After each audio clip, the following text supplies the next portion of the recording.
Hello and a warm welcome to this week's Racing Postcast, brought to you by the Racing Post, sponsored by Unibet. Sam Hart here, hosting the show as ever on a weekend where we have Ascot and York to look forward to. Ascot have won their highlights outside of Royal Ascot, the King George VI and Queen Elizabeth Qipco Stakes, which looks an absolute cracker this year. And up at York, we've got the York Stakes along with a Jumps Jockeys race, but not quite a Jumps race. We've got the Jumps Jockeys Nunthorpe over 5 furlongs. Looking forward to previewing that on this week's show, alongside my panel, which include our betting editor, Keith Melrose, our West Country correspondent, James Stevens, and from Unibet, as ever, back after Brett Williams stepped in last week, we have Ed Nicholson. Ed, last week you were obviously at Market Raisin for what looked a cracking card there, actually, a great summer jumps card. How was that?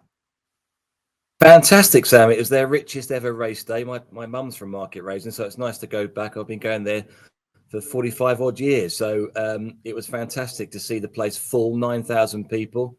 Some great race winners. The guys that won the big Unibet Summer Plate, they were great. The GG's boys and Matt. And I actually met one or two of people from that ownership who watched this podcast. So it was nice to get their thoughts on the podcast.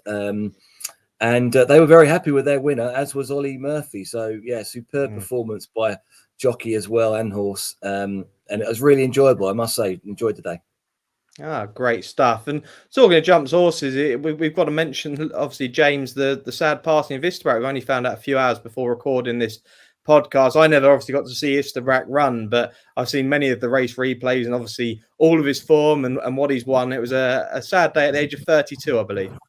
Yeah, exactly. Yeah, sad news. And I mean, that's a great age to go to. And he was one of those real flag bearers who jumped racing in the early part of the millennium, wasn't he? Just a real superstar, and to go back year on year, I think perhaps given sort of some of the stars we've seen in recent times, you forget how much of an achievement it is to go back to win at the Chandon Festival year on year, and many feel it could have been even more with circumstances. But no, an amazing horse, and I have to say I've been enjoying some of the tributes that have come through. People like JP McManus and the like giving such nice words. It's been nice to hear. He's a real superstar, and I'm sure so many of our readers, our listeners, watchers, whatever, will be very fond of Istabrack as real Cheltenham legend. Yeah, do head to the Racing Post website to hear some of those quotes from some of the connections, thoughts with all of them. But Istabrack living to the age of 32, what a fantastic career and what an incredible horse. Right, let's get into this week's previews then, gents. We'll start off at Ascot. We have 4 races on the ITV card. The first of which is the 150, which is the Princess Margaret Stakes. This is the Group 3 for the 2-year-old fillies over 6 furlongs. Unibet's betting at the time of recording have Simmering as the 15-8 favourite, Mandura 9-2, Handcuff 6-1, Definitive 7-1 along with Tales of the Heart, Aviation Time 9-1 and looking at double figures, and bigger the rest. 2-year-old event to kick things off. Keith Melrose, who do you like in this? I didn't have a particularly massive view in this race. I saw a lot to like in Simmering. I mean, she's won that race quite handily at Ascot last time, aside from Fairy Godmother, in the Albany. She came sort of from quite a way back herself and got there late, hit the line hard, sent into that race off the back of not winning her maiden at York as well. Tells you quite a lot about how well she's regarded. I can see her still progressing, and it's not a particularly imaginative one, but I didn't immediately. There's a lot of horses in this race. A lot of these fillies have had quite a few runs by now. I mean, I know James is going to talk about one of the lighter raced ones in a minute, but quite a bulk of the field have had 4 runs. One's even had 5. So not a particularly unexposed field, and I thought Simmering just had a lot going for her. Okay, yeah, Simmering is a very tentative race for probably all of us with 2-year-old fillies going here. Ed, I'll quickly come to you with regards to this race. Is this the top price, best industry price from Saturday 9 a.m? That's it. Our fairly new offer. Best industry price every runner. Terms and conditions applied. Have a look on the website for all the bookmakers that we compare ourselves with, all the big ones, for the best industry price. It's quite an interesting race to do it on, because I would have thought Simmering will be a popular choice from a lot of our punters. She looks like she's got the form in the book. She's only had 2 runs, but what she certainly showed on her second outing would be good enough on paper. However, the other runners, notably Handcuffed, Mandura and Definitive, the next 3 in the betting, all are once raced, once won fillies who have any amounts of improvement in them. So it's an interesting race to go best industry price. I would also think that if there was money for simmering, that could be significant. There has been a little bit already. When I first looked at the market 3 or 4 days ago, it was a bigger price, 9-4. It's now 15-8, as you say. But the reason why I say that is a couple of the horses that she races against won their first time out, but they beat Ollie Sangster trained fillies. And Ollie Sangster trains simmering. So he'll probably have an idea of where this one fits with the form of the other two based upon those horses. So simmering would be my selection. I can actually see this being backed from 15-8 as well. So yeah, I think you don't know really. I mean, this is a form program, and the form experts, Keith being one, he can't really put up anything apart from what he's seen in the race course, which is simmering. But the others are lightly raced individuals who could progress past. But at this stage, I think you've just got to be with simmering. Yeah, and that booking of Ryan Moore, obviously very strong from Ollie Sangster. James Stevens, speaking off there, you were quite keen on the Royal Runner in this race. Yeah, I agree with what the two lads have sort of said there, that simmering, Ollie Sangster's had quite a lot of good 2-year-olds, and the fact that simmering went there after anyone to the Albany and ran such a big race means she deserves to be favourite. My feeling was the way this race is going to set up and what they're going to do with her, because she's clearly the one to beat here. She was in the Albany as a bit of an outsider, and she'd only ran once and didn't even win. So perhaps Connections did just want to ride her to run well. And she finished really strongly, only finding Fairy Governor too good. I wonder whether they're going to take a different approach this time. And it's going to be without an obvious pace angle that the Albany had. I wonder whether it's going to turn into a bit of a sprint. And if that is the case, which I think it possibly will be, then Handcuffed showed a real nice acceleration at Newbury. Got a pretty good run, not the perfect run through for what you're hoping for, but the way this horse finished and cruised through the race was really impressive. Newbury Maidens always look to work out well. The form of this one, it's hard to judge, but I'd be confident it does turn out to finish well. The second finished second again, the third finished third again, but they're classic big stables with nice profiles who you'd expect to be pretty useful. Handcuffed did everything right. She's got that little burst of speed. And for all she's not the biggest horse in the world, I think she's got that little turn of acceleration, which I hope will be good enough to win. So yeah, quite keen on her. And I think 11-2, best industry price as well. What more could you want? Yeah, the Royal Runner Handcuff then for James Stevens in our opener. Let's move on then, gents, to the 225, which is the Valiant Stakes. Group 3 for the fillies and mares over a mile. And Devoted Queen currently topping the market with Unibet 5-2. Sopranos 11-4. Serona is 4-1. Friendly Soul 9-2. Doom and Thornbrook 9-1, and a massive jump to 28-1 and bigger about the rest of the field.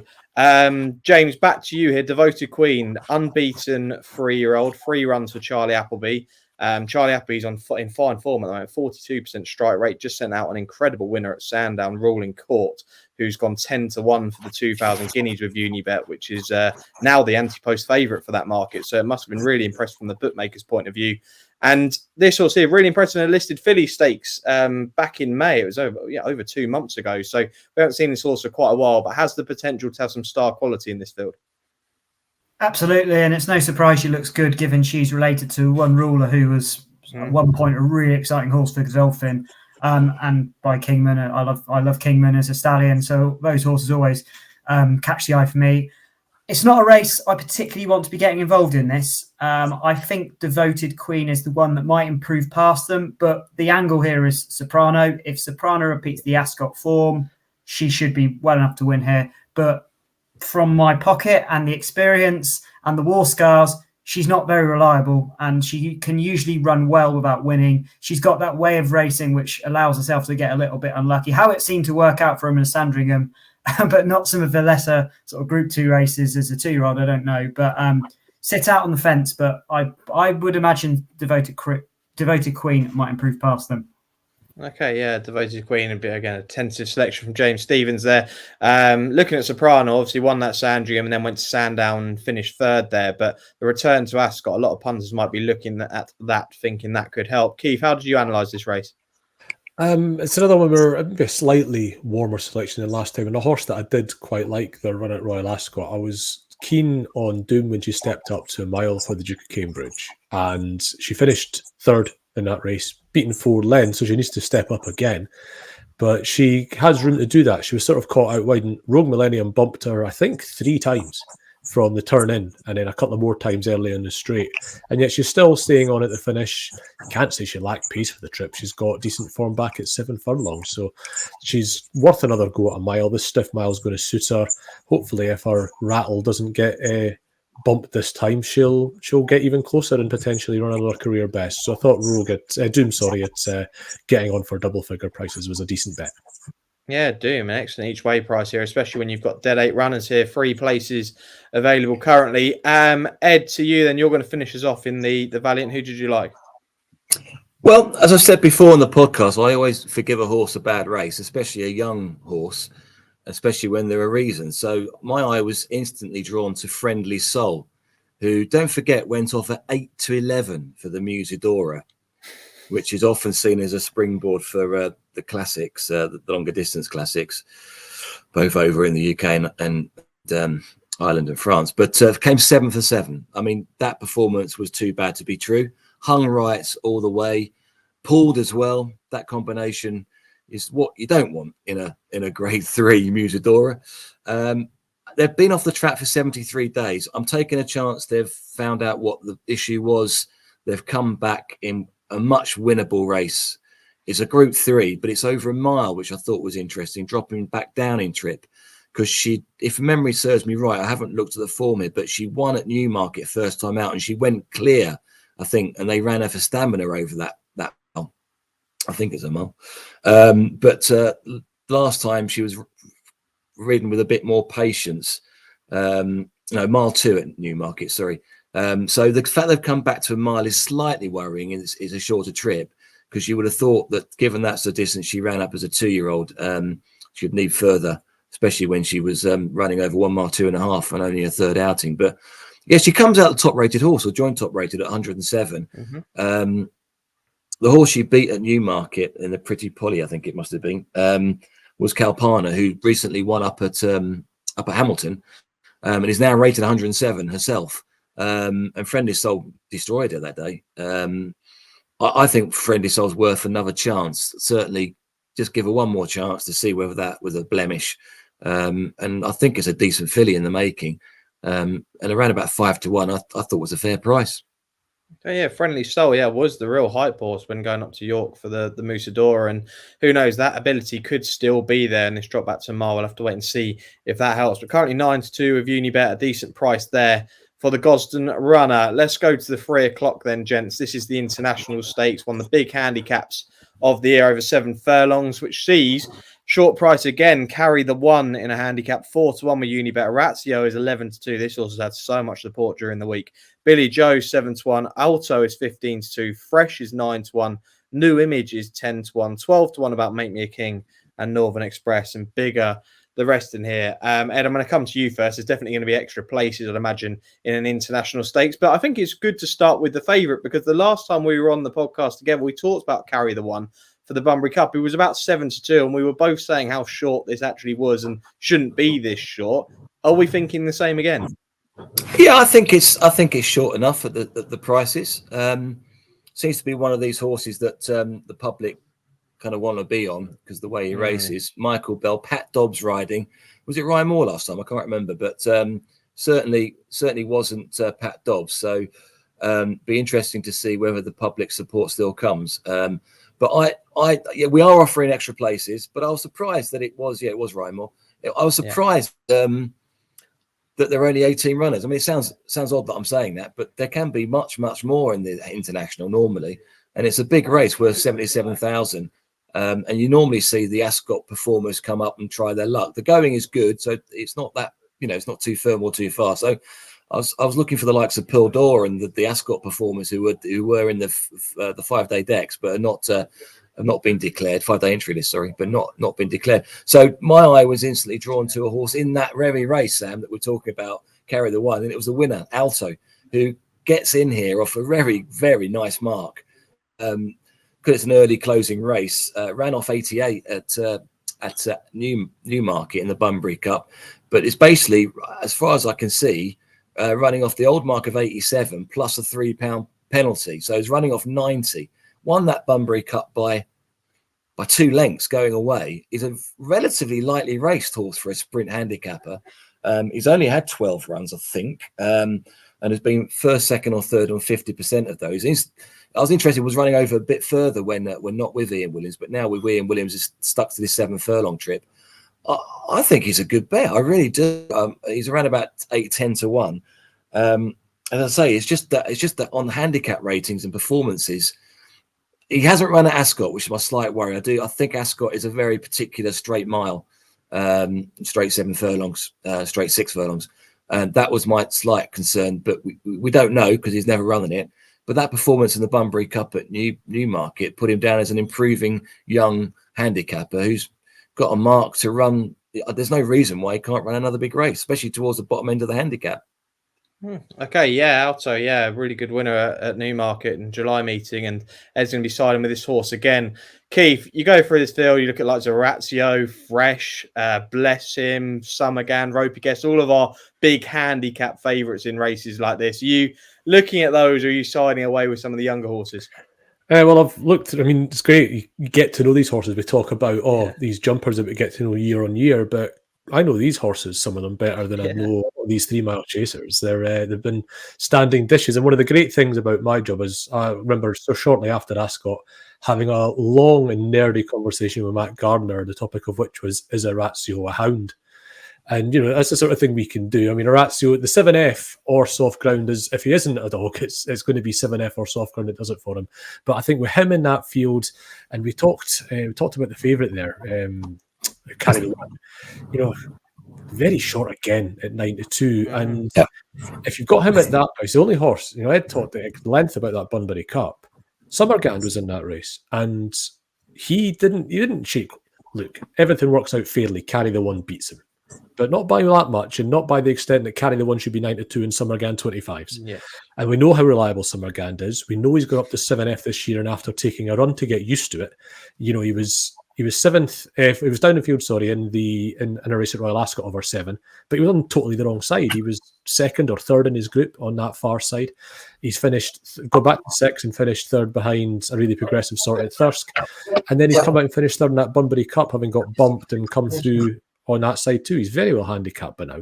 His record at Ascot's very good. He's been 2nd in a Bengoff, nose 2nd in a Wokingham, 5th in 2 Wokinghams, 4th in one of the big 7 furlong handicaps here in the past.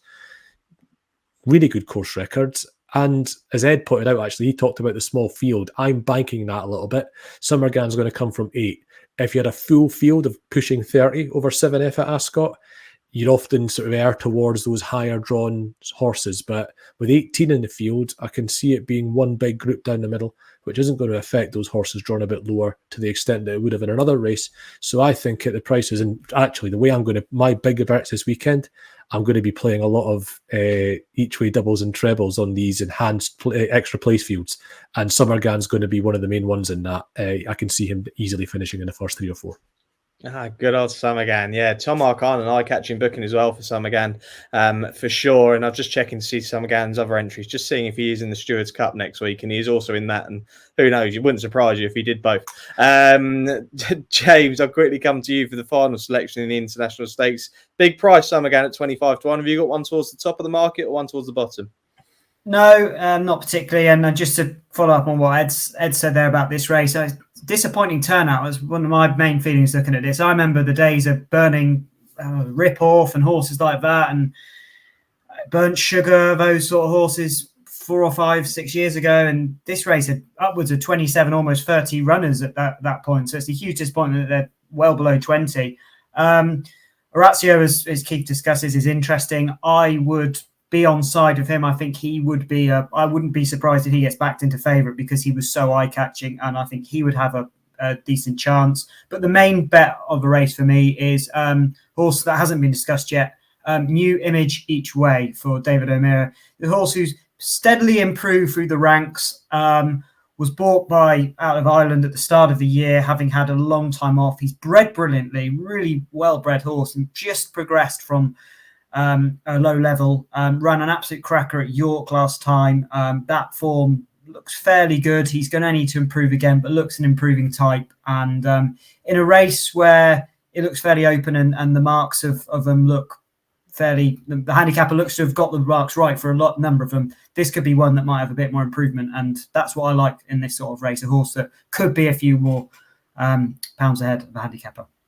Yeah, David O'Mara's apprentice, Mark Wynn, takes the ride. Mark Wynn battling it out for that champion apprentice title on the flat this season. So, yeah, 2 selections there from Keith and James, the David O'Mara horses. So interesting to see how they go in this race. Keith, is there anything else you wanted to add with regards to Summergang? Because I thought you were going to jump in on me when I talked about the Stewards Cup and the potential of him doing I was only I was making a bit of a face there. I suspect he probably is going to find 6 furlongs at Goodwood happening too fast for him these days. We know how he finishes his races. That was the only thing, really. I think he probably wants at least a stiff 6 now, and probably still wants a little bit of fast ground. If you look at his very best runs, it's been on quick ground. And I think Ascot's going to be dry Friday, Saturday, after maybe a little shower on Thursday. So hopefully he gets that. Yeah, we've had a bit of rain down on the south coast on Thursday, but I think we are expecting dry all the way through Goodwood now, which could be very nice for the meeting next week. Let's move on to the highlight of the weekend then, or what's called the highlight of the weekend. The 340 is the King George VI and Queen Elizabeth Qipco Stakes. This is obviously a Group 1 over 1.5 miles. And Auguste Rodin, Aidan O'Brien and Ryan Moore, 5-4 favourites for this race. Rebels Romance is 7-2. Bluestocking, 9-2. Luxembourg and Somewhere, 11-1. Middle Earth, 14-1. Dubai Honour is 16-1. The French Raider Goliath is 33-1. Looking at Hans Anderson at 3-figure odds right down the bottom. This is a cracking little race. Auguste Rodin, we all talk about how inconsistent he can be, but when he wants to put a performance in, he certainly can. Rebels Romance, this horse's first run in the UK this season, but is unbeaten this season leading up to that. Bluestocking, solid as ever last time over in the Curragh. And then we've got a little bit of jump in the markets, the likes of Luxembourg and Someway, who I think Someway ran an absolute cracker over in Ireland last time we saw. I think David Manuzzi has got a lot of belief in this horse, and this horse will turn up in a big race like this sooner or later. James Stevens, to you first. Now, I've talked about a few horses at the top of the market. Is that the way you've got to kind of look at this race, or is there some value in the each way place? Well, I think this race is up to you whether how much you can trust Auguste Rodin, and a horse who is a serial surprise. And I did find it quite funny reading that Connections have planned a bit of an international campaign with him, which is quite ambitious, given you never know how he's going to perform in Britain and Ireland, let alone in a different country. So good luck to them, but it's good to see these horses campaigned around the world. I want to take him on just because he's too short, because he's too unreliable. And the horse that you mentioned was Sunway each way that I liked here. Yeah. A horse, you rightly say, that the camp have always thought very, very highly of. I think they've never quite understood how to get the best out of him and what he needs to be at his best. And whether he was below par, I'm not sure. But last season, he was a very good 2-year-old at Sandown first time. Looked like an absolute monster in the making. Things didn't go right for him. And it did look like he sort of wanted really soft, almost heavy ground, having won the Group 1 in France. But I think he wants a bit more of a trip, as he showed at the Curragh last time. So I think there's a combination of two things, that he wants 1.5 miles, having finished that race really strongly. But also, the yard weren't quite firing at the start of the season. So I do wonder whether the form of the stable has helped him as well. So now he's had that bit of a confidence boost at the Curragh, I could definitely see him running to a place, because he gets weight from all of these being a 3-year-old. And I don't think some of those older horses are particularly strong Group 1 horses. So I'm willing to take a chance that he'll run into a place. So I'm quite keen on this as a decent each way bet. And David Manuzzi is, like you say, hitting form now, and he's definitely going to want to hit form ahead of next week. A local course, Goodwood, to him, and he likes to have runners there. And I've seen already he's got plenty of entries. Ed Nicholson, how did you look at this race? Have you got a win play, or have you got one at an each way price in this race? I'm the same as James. I wanted to go with Auguste Rodin, but just in the back of my mind is those performances, such as when he's in the Shima Classic, when he finished 21 lengths behind at Rebels Romance. I just can't get that out of my head. So at the prices, if they were the same prices, I'd probably go with Auguste Rodin. But you're getting 4-1, 7-2 on a Rebels Romance who's unbeaten this season, trained by a trainer who's in form. I'm just going to have to go for Rebels Romance. We all talk about Auguste Rodin and you know what he's achieved. He has achieved a lot. He's won 8 of his 13 races, £4.7 million in prize money. But Rebels Romance has won 13 of his 19 races and has won over £6.9 million in prize money. And also, I was actually just interested in going Auguste Rodin. He's always been favourite, apart from one race. He's in all his 13 races, he's been favourite. I think we all can remember the race that he wasn't favourite, and that was the Derby. But I was surprised. I couldn't think, well, who would be favourite? And it was a Rest who went off favourite for the Derby, which is a bonkers when you think about it. But Tory, wasn't it? It was the Tories' last Derby, so they just went mad for him. Yeah, but it was 9-2 that day against Rodin. So he's always been short. He won really well at Ascot last time. But anyway, I'm going to go for Rebels Romance on the fact that, he's improving. He's joint top rated. He's there's not many times when Auguste Rodin has been in a race where there's been a horse rated as near top as him. So what I'm trying to say is he should be winning a lot of these races he wins. He might just face a horse in Rebels Romance who is an improving, tough horse, who's a bit older, bit wiser. Last time Rebels Romance raced in the UK was actually in a Unibet sponsored race. Just shows how much he's improved, because that was a listed race. That was a wildflower listed race at Kempton on the all-weather. He's won 3 times since at Chandon. He's won the Shima Classic, as I say, as well. So proper Group 1 performer, getting 4-1. I just thought, if you're looking at value, you just had to back that rather than Auguste Rodin is rated the same and is 5-4. We're not sure which Auguste Rodin will turn up. Absolutely, I can certainly see the angle of Rebels Romance. The difference in price is, you're getting the value there of Rebels Romance over Auguste Rodin. Keith, I'm surprised we haven't heard Bluestocking's name mentioned by either of the two panelists yet. Won the Pretty Polly Stakes obviously last time over at the Curragh, but is there an argument to say she's probably the best middle distance filly and mare in training now? Possibly so. I mean, she's beaten our likeliest contender to that title and beaten Emily Upjohn last time at the Curragh. So I think it can be said for sure. Yeah. I think the race does. I mean, we talked about Rebels Romance as well. He's been stupendously well campaigned and continues to be so, because this probably isn't the strongest King George. Remember last year how excited we were about a race where everything turned up, and this year is not so much. It's going to be the Juddmonte International at York that seems to be the race of the summer coming up this year, because all the big ones are going to that instead. Now, the Auguste Rodin debate, Tom Siegel will tell you this horse just wants fast ground, and I think that might be true. However, a horse that just wants the ground a little bit quicker doesn't get beat 127 lengths like he was in this race last year. It doesn't get beat 22 lengths like he was in Maidan. He might be a fast ground horse, but when he doesn't fancy it, God, he really doesn't fancy it. And I think that's sort of the key to Auguste Rodin a little bit. He's not somebody that you'd be going in each way on or anything. Not that he's ever been the sort of price where you could do that. I have this illness where I always think Luxembourg's too big a price. And he possibly is. So again, there's this idea that he'll get taken on for the lead this time and might be half a pacemaker for Auguste Rodin. Whether that justifies him being 11-1 is another matter, and he has got his 1.5 mile Group 1 now. I can see the case for him not being a proper steer before too, but ran a pretty solid race in this last year when again I thought, how is he this big? But if I'm going to continue my each way multiples theme this weekend, the horse I'll be putting in is Middle Earth, who just looked a little bit slow in a slightly more steadily run Hardwick at the Royal Meeting. If this race is as well run as they think it's going to be, he's going to be the one who's staying on at the end, and I think he might sneak just a little bit of place money. And you've got 9 runners here, so it's not a bad shape for an each way bet. So it might be him each way, and I'd probably have just that small win bet on Luxembourg, who always seems to be just that little bit overpriced. And it's also a super boost race, Keith. So from a Unibet point of view, every horse will be boosted to the next price ladder from 9 o'clock in the morning. Okay, there you go. And Middle Earth currently 14-1, so you can get that boosted from Saturday morning 9 a.m. Do head to unibet.co.uk to check out all the terms and conditions there. So there we go. That's Ascot completed. Let us know down in the comments who you fancy for the King George this weekend. Shortly after this advert, we'll be heading to York. Want betting on the horses to be anything but flat? With an app that impresses every time out. You're on.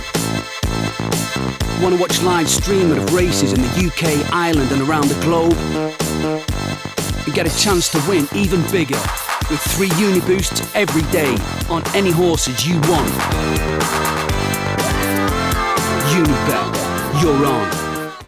Welcome back to this week's Racing Postcast, brought to you by the Racing Post, sponsored by Unibet. Sam Hart, Keith Melrose, James Stevens and Unibet's Ed Nicholson steering you through the ITV racing action this weekend. Before we get into York, I just want to mention when our next postcast will be, because it won't be next Thursday. It will be on Monday at 11 a.m. Myself, David Jennings, Robbie Wilders, and Ed Nicholson will all be steering you for our top 5 bets for not just Goodwood with David Jennings on. We'll also have a little steer on Galway as well. I'm sure plenty of bets from DJ from Galway. Ed, really looking forward to that top 5 bets videos. We've done them for Cheltenham and Ascot. They've done really well, and we picked out plenty of winners. We have. I was only looking at the tips we put up for Royal Ascot, and there were plenty of good selections. I got a couple. I think others on the podcast got 2 or 3 as well. So well worth watching. The picture behind me, actually, I've just put up just ahead of Goodwood. It's when we sponsored the glorious Goodwood meeting. It was a COVID year, so there's a lovely photo because there's nobody actually there, and the horses are going down to post. But plenty of people going this year, hopefully, and there'll be a few more winners, hopefully, on the podcast. Looking forward to it, definitely. Absolutely. Are you going to be there during Goodwood? Am I going to see your face down there? I'm going on Tuesday, I think. Always like going Tuesdays to festivals. The same with Cheltenham. So I will see you there. Perfect. You will see me there indeed. Right, let's get into York then, gentlemen. We start off with a jumps jockeys race, but not over 3 miles, not over 2.5 miles. We're over 5 furlongs for the jumps jockeys Nunthorpe handicap. The likes of the Bowens, Charlie Deutsch is in here, Sam Twiston-Davies all turning up for this race. But James Bowen is on the favourite with Unibet. Wubei is 11-2. Whiskey McGonagall is 15-2. Gaffanar is 9-1. Golden Rainbow 9-1. Zarzini is 10-1. Night on Earth, Strong Johnson, Soul Seeker 11-1. 12-1 and bigger about the rest of the field. Jumps jockeys Nunthorpe. What have we got in this race, Ed Nicholson? Well, first of all, it's money back if your selection comes 2nd or 3rd. Please check website for full details. But this is our money back 2nd, 3rd race. And it is an interesting race, this jump jockeys Nunthorpe. I actually spoke to Nico de Boinville about when he rode in it. We did a nice piece with Martin Dwyer and Nico talking about the differences between jockeys on the flat and jumps. And Nico was being questioned about how do you get on top of a horse knowing you might fall in a race. And he said, well, that's true, but I've never been so fast in my life when I ran in the jump jockeys Nunthorpe handicap, and it was scary, he said. So some of the jump jockeys, you just got to hope that they can, they'll enjoy it and they can go the pace. And so I've looked at jockeys as well as horses for this particular race. And my selection is Night on Earth, who's ridden by a Charlie Todd, who we all know as a jump jockey, but actually he took out his apprentice license this year on the flat as well. And he's had 3 wins in his career on the flat from 25 turf runs, had 14 rides on the all-weather, but yet to have a winner. And has ridden some horses in the sprint distances, mostly over maybe 10 furlongs. But he's got experience of being with Ian Williams, who's obviously a jumps and a flat trainer. And I know he's got on some of the speedier horses. So he'll be raring and ready to go. And he's a real competitor, is Charlie Todd. He really is. I like him a lot. And he's riding a horse that's got one of the top weights. It's a good horse, Night on Earth. Drifted in the market, though. He's gone out from 8s to 11s, which I don't like to see. But has been running in better races in the past, run on the all-weather off higher marks, and has won at Epsom, making all. Now, that's a fast track. York's a fast track.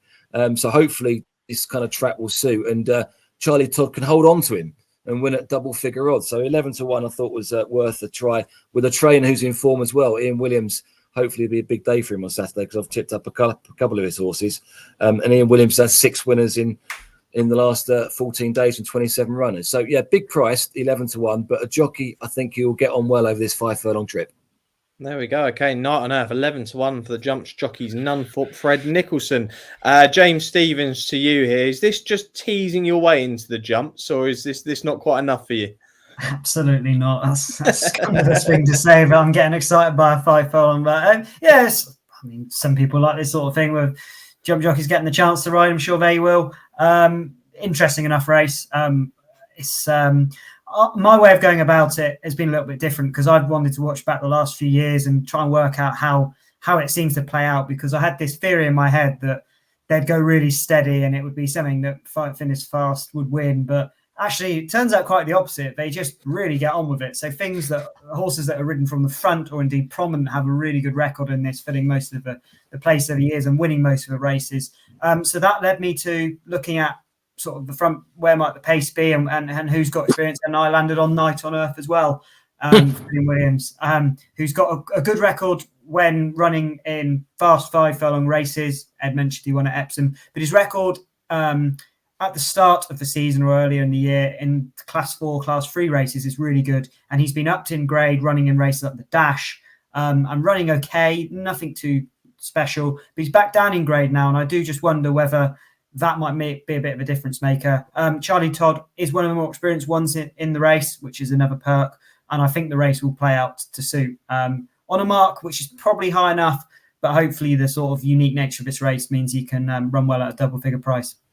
Okay, 2 votes for Night on Earth. Somehow, I just don't think we're going to get the hat-trick horse at 11-1 on Night on Earth, but Keith Melrose is going to tell us that. Yes, not going to get it. I actually took a slightly different tack to the guys. Now, Night on Earth's a horse that, Charlie Todd's got more experience than most riding on the flat, but, best will in the world, jump jockey having to judge the pace, Night on Earth, because Night on Earth will go as fast as you'll want him. Let him, he's a very, very fast horse. He'll go 3 furlong pace if you let him. So it's not just a case of going as fast as you can, like if you were riding, Comanche Falls or something. A horse that's going as fast as he can from Flagfall, and that seems to be the right pace. So I thought I was actually looking for a sort of horse that's going to have the pace to lay up, but isn't going to blast off and lead, and sort of one that will sit behind with a slightly more with a jockey that's got the confidence to sit there and do that. And just about came down on Princess Karine in this race, who is a bit of a front runner, but doesn't need to front run. Brian Hughes is on as well, very experienced jockey who's not going. The thing is, they will go fast in this race because half these jump jockeys are out because they want a bit of fun to go fast, don't they? It's like getting a go out in a fast car, getting a ride in this race for some of these boys. So I would probably want to go for one that sits prominent without being an absolute dyed-in-the-wool leader in the way that Night on Earth is, because I think those ones can go a little bit fast. So Princess Karine looked as good an option as any. She's been in really good form recently, hardly run a bad race so far this season, and finished a really solid 6th in her only previous run at York, having gone off favourite in a race Copper Night one. So she's got a lot going for her, I thought, and was probably the one I landed on. But it's another race where you probably want to sort of, you'll get some enhanced places with some people and try and get those one of those each way multiple legs up. Yeah, it's a really tough race, especially with the jockeys. You don't know quite what you're going to get on Saturday with them. Let's go on to a sprint handicap where you made. The 240 is a dash handicap over 6 furlongs, Class 2 event. And Trefor really well supported here. 100-30 favourite now for the Charlie Hill stable. Silky Wilkie is 11-2. Corker is 13-2. Bergerac 7-1. Miller Scout is 15-2. Radio Goo 9-1. 12-1 about Dare to Hope. Looking at bigger about the rest of the field. And Keith, we talk about sprinters that we know and love, and horse we know and love in handicaps. There's plenty in here as well. Yeah, there are. And, we've got Trefor in this race who's on the hat-trick, but that's a very, very short price in a race at York where there's so much can go wrong. And we're not going to get a look at York until Friday evening when they have the first of this meeting. And until that point, when you know where there might be any sort of bias, I couldn't take that risk. So you're just looking where the pace is at first. And Silky Wilkie, who's second in, is one of the pace angles himself, and he's done better than I thought he would in 2 runs over 6 so far at Pontefract and Hamilton. They're a stiff 6. York's a much faster track. If he's going to get away with it anywhere, it's probably here. So I think he might be the one if you're just doing a 1-point win, but I'm going to stick with my sort of each way multiples approach for this whole weekend. And there's a horse that's running in this race called Raja Bambi, who's a very big price. Last spring, she ran an unlisted race, had a big break, and then came back and finished an ex-second in a big handicap at the Ebor meeting. This year, she had a run in the spring. She struggles to take her racing, to be quite honest, but she's had another break and is coming back for a lesser race, but still a valuable one, on York Straight course. So I don't think that's a mistake. I think it's probably a deliberate ploy. She's rated £1 lower, so she's well enough handicapped to do some damage. And she's drawn in stall 1, which you might be completely shanghaied out there from stall 1 at York, but at the same time, there's a lot of pace nearby. Radio Goo, who's a Chester horse and blasts out and doesn't see arrivals right next door in 2, and Silky Wilkie's already mentioned as a pace angle, a couple more down in 4. So, yeah, for my each way multiples, Raja Bambi looks one of those big prices that you can get stuck into. Okay, there you go. So 11-2 Silky Wilkie, and around 22-1 Raja Bambi, a big price towards the bottom of the market for Keith Melrose. James Stevens, to you then. Like we said, Trefor's on this hat-trick bid here and has been well supported, but that you can't be backing this horse surely at 100-30. Looks way too short for me, so I've looked elsewhere. Tough race, as you'd expect for a big sprint handicap at York. The one I was interested in from an each way betting perspective is Dapper Valley. Richard Hannon trained horse. I'm sure Ed might have some more insight, and we'll have interest to hear what Richard Hannon says about this horse in his blog and in a Racing Post preview ahead of a race, because this horse, when he made his debut, looked like could be a really smart prospect. They chucked him in the National Stakes at Sandown over 5 furlongs, won by Elite Status. He was sent off 9-1 that day. The rain snapped, and to be honest, his luck has been pretty bad ever since. There was some reason to be positive, though. At the start of the season, he was third at Newmarket at the Craven meeting, ran really well, travelled strongly through that race, but just didn't quite get home. Next 2 starts have been a bit of a write-off, but they have gelded him now, and I do just wonder whether that will be the making of him. This horse has the ability, is about 16-1, I think. Was a bit bigger in the build-up to the races. Been a bit of market support as well. I think this horse has got big potential from his mark, but whether it will necessarily be his first start since that gelding operation, we'll have to wait and see. But he's definitely got an each way chance. Okay, the Richard Hannon runner, Dapper Valley for James Stevens then. And yeah, Richard Hannon, he'll have his blog out soon for his weekend runners, Ed. And I really enjoyed the preview for Goodwood, ahead of Goodwood. The video was great and some great insights, some of his runners ahead of the big meeting next week.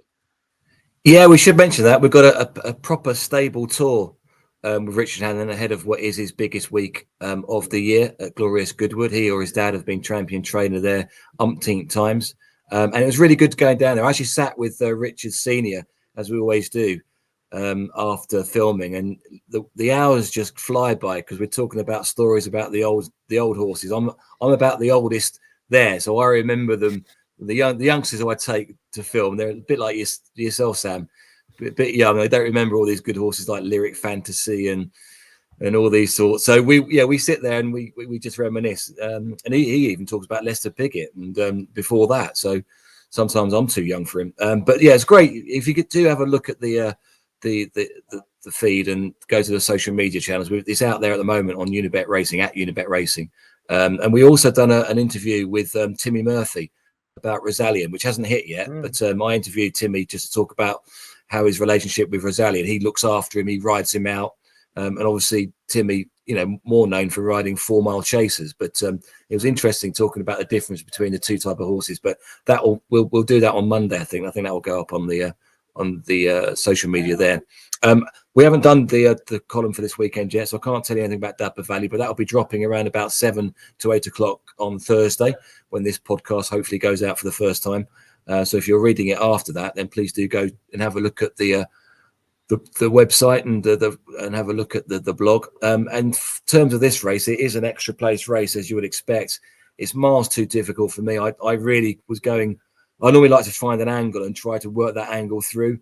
But there were no angles for me here. I've only gone for Bergerac simply because of 2 reasons. One, and Keith mentioned it, there's a lot of pace on the lower draw numbers.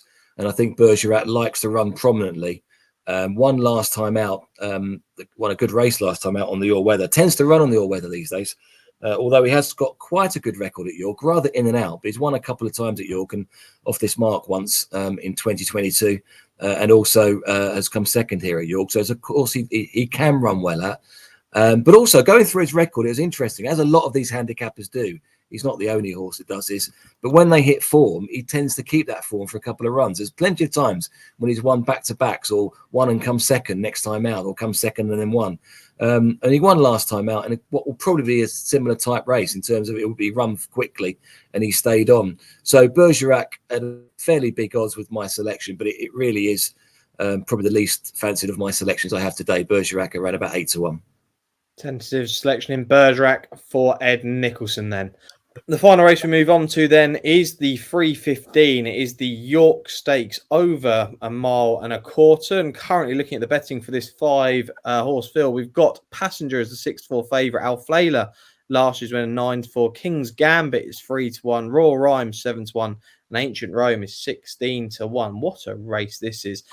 Speaking off air with Keith and James, we were actually saying this actually might be a better race than the King George itself. That's up for debate. But you look at this race, Passenger set up that course record at Chester last time, all the rage moving into the Eclipse. Unfortunately, didn't run in the Eclipse, but there's the argument there now that Passenger probably would have won that race. You've got last year's winner in Alflaila in here, and King's Gambit, who, when we did our show after Royal Ascot, this was the horse that everyone put up as the unlucky loser and the one to follow. This is a sensational race, Keith. And look, Passenger, if coming over those sort of physical issues that he's had, he's probably going to take some beating.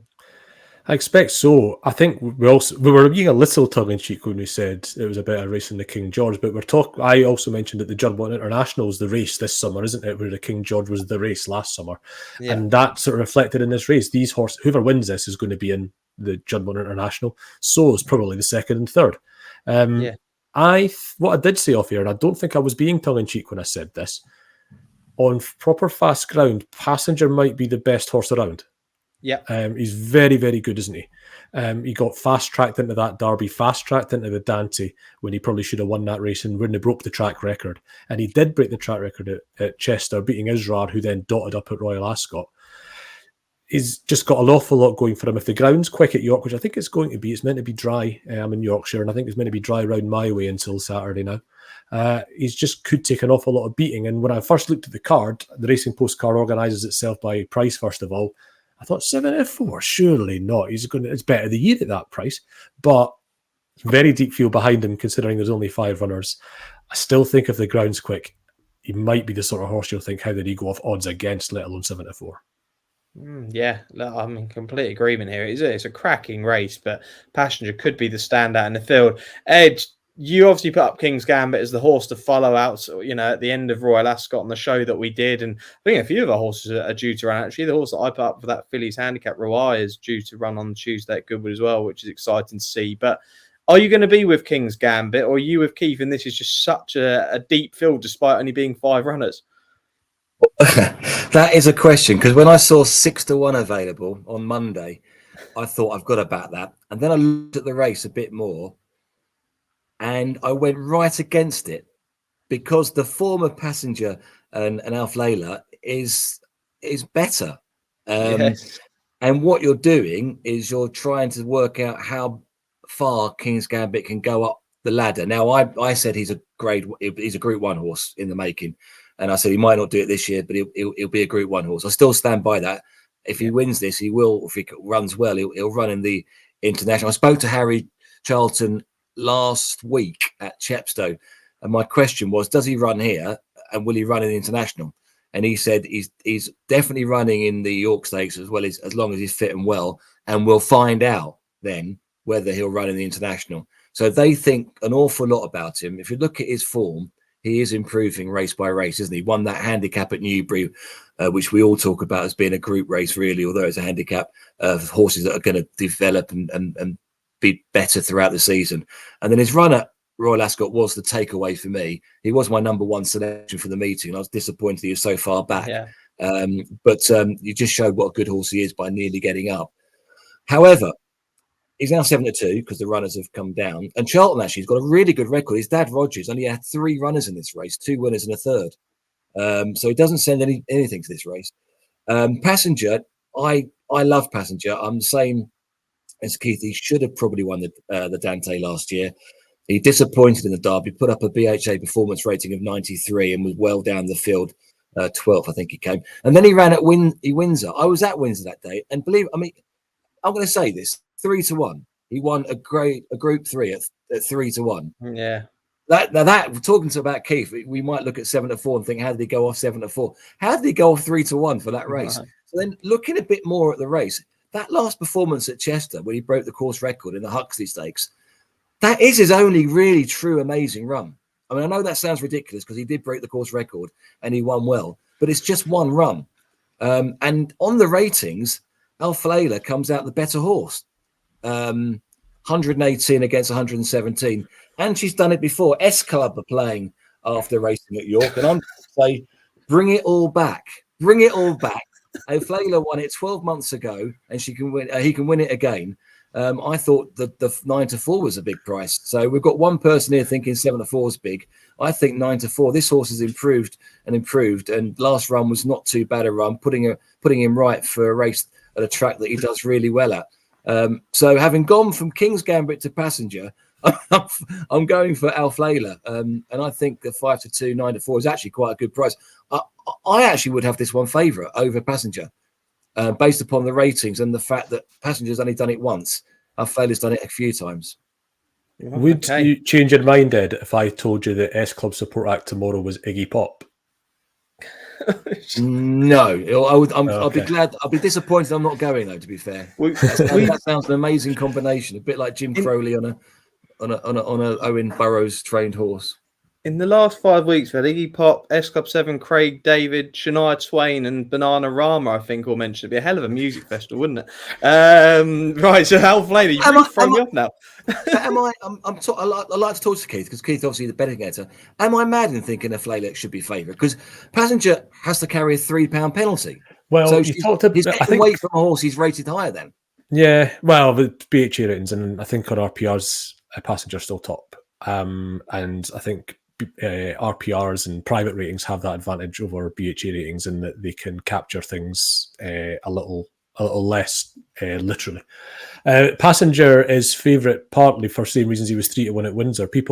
I think at Windsor he was that price. There was still that hangover from Desert Crown, wasn't there? That these stouty horses, once they start not firing, that can be the end of them, and that's why he was 3-1 at Windsor. That's the same reason he's maybe short now a little bit, because we expect stouty horses. He's 4 now and middle of his 4-year-old season. That's when they start delivering. That's the received wisdom with stout horses. So I think there's a case for it. Oh, for me, Alflaila, he's been seen so little since his win last year. That's for me working against him. But on ability, Group 1 horse. King's Gambit, on ability, Group 1 horse. There's cases to be made for so many in this race. For me, King's Gambit is next year's champion, but he's up against this year's champion as far as I'm concerned. Yeah, I completely agree with this. James Stevens, the last one. Go on. The interesting thing, Sam, sorry, is I was thinking the same things about Michael Stout doing well with his older horses. He's only actually had 6 runners in this race, which I thought was a bit of a surprise, given it's a perfect race.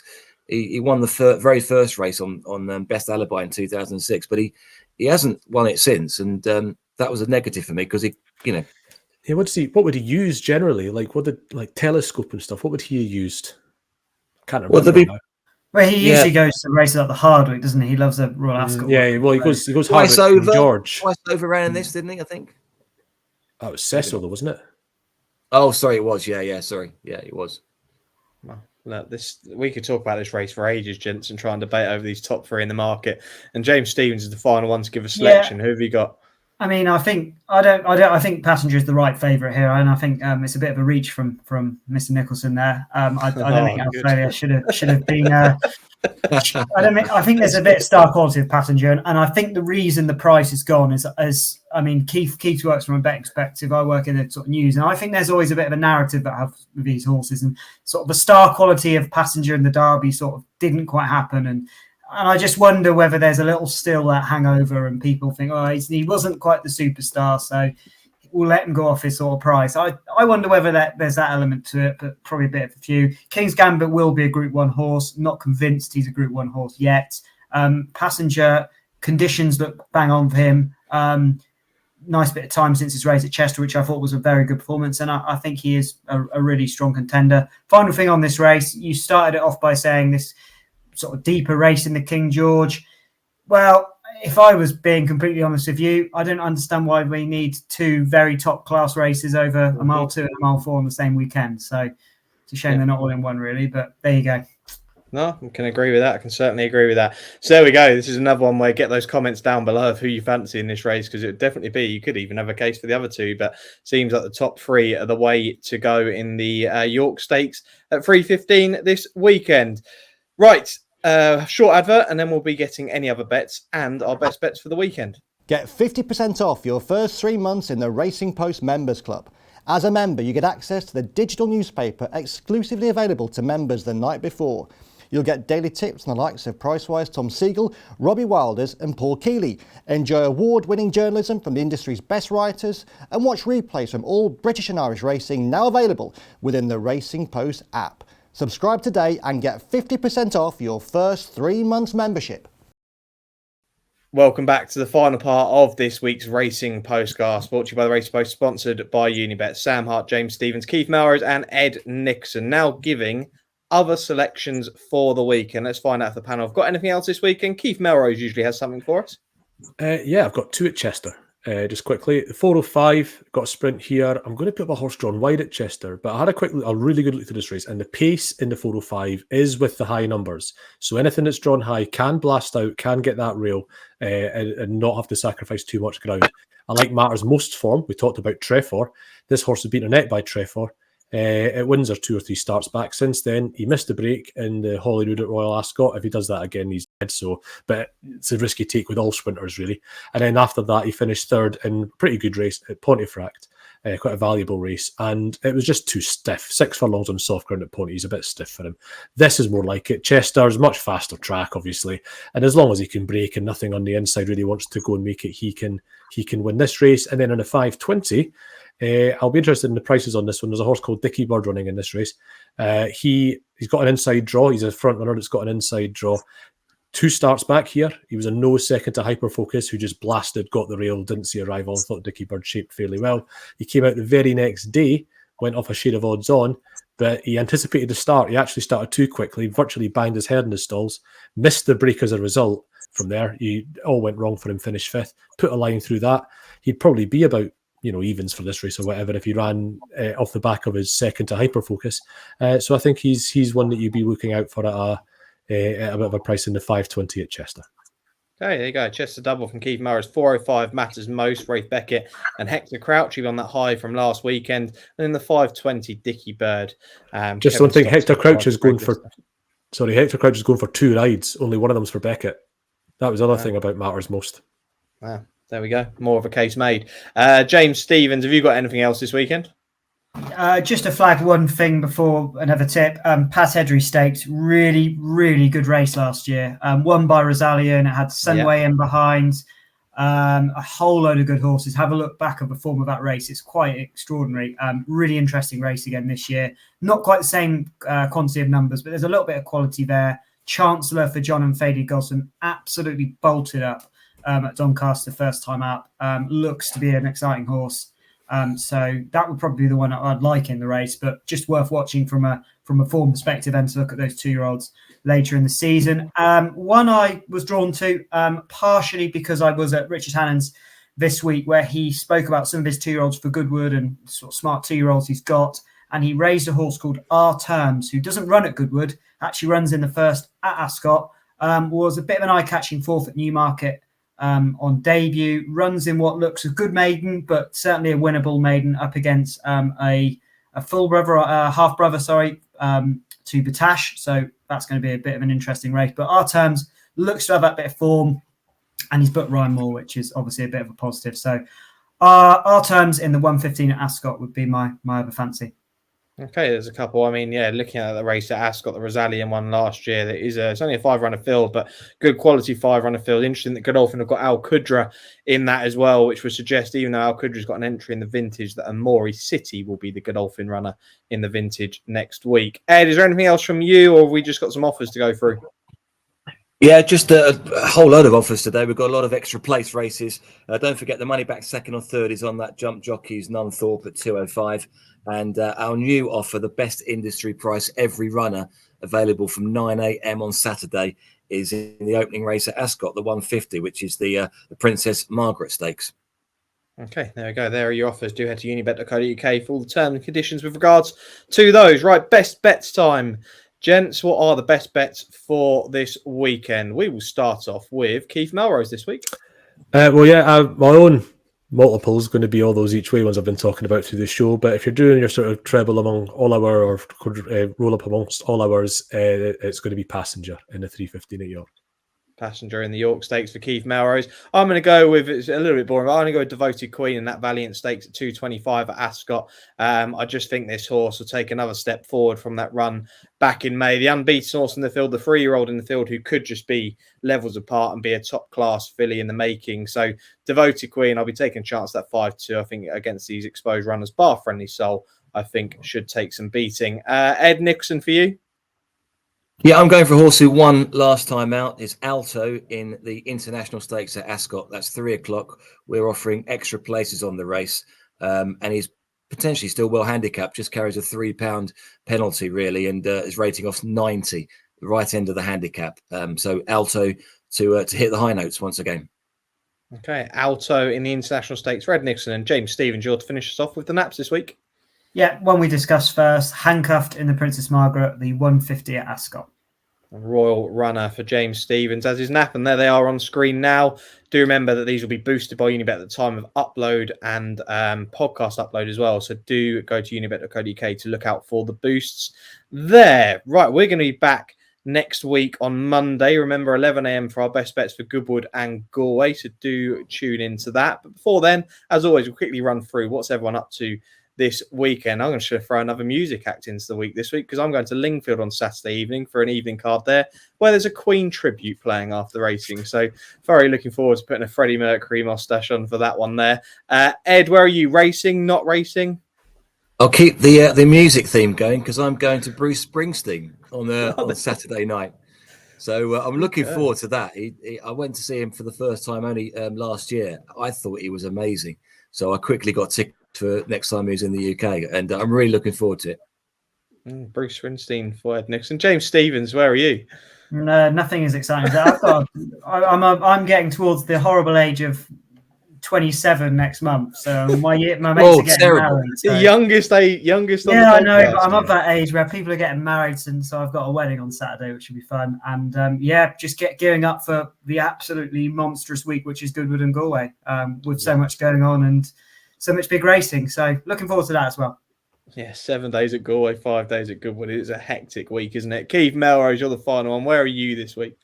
Well, we're free the kids this weekend. So as you know, you always ask me. There's always some jobs to be done. I'm ripping up a carpet at some point, but there's also a bit of tennis. There's also a meal out on Saturday. So we're mixed. It's not all work this weekend.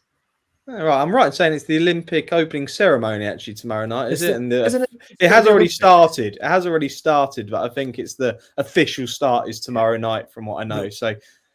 Well, watch the sport, but no, the opening ceremony is the worst part of the Olympics, isn't it? It can be. I thought London one was very good, but look, that's another discussion for another day. Because it was NHS celebrations and all that stuff. Of course, we loved that. It was meant for us. But the actual sports, the thing with the Olympics. So I'll get tucked in on Saturday.